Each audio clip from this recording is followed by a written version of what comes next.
জলজলি নদীৰ ওপৰত জুবিন খেতু 10 লাখ টকা খৰচ কৰি ৰাইজৰ গাঁঠিৰ ধনেৰে নিৰ্মাণ বাঁহৰ দলং বৰপেটা আৰু গোৱালপাৰা জিলাৰ মাজত লেচিয়ে নিৰ্মাণ কৰিছে প্ৰায় 800 মিটাৰ দৈৰ্ঘ্যৰ বাঁহৰ সাঁকো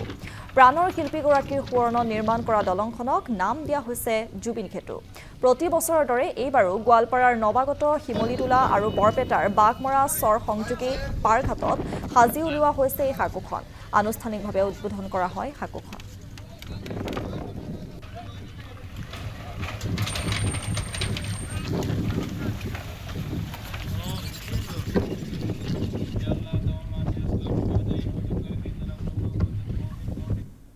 আমি বিগত 5টা মাহে কষ্ট করি নাইরে যাতায়াত করু আমি আজি রাইজের গাঁটির ধনরে 10 লাখ টাকা ব্যয় করি 800 মিটার এই দুর্য দলংখন মুকলি কৰিবলৈ সক্ষম হলো আমি আজি এই ৰাইজৰ গাঁটিৰ ধনৰ টকাৰে দলং নিৰ্মাণ হেতুটো জুবিন গাৰ নামেৰে আমি উৎসৰ্গা কৰিছো এই পাৰঘাটৰ লেচি আমি এইখন দলং আজিৰ পৰা প্ৰায় 1 মাহ হল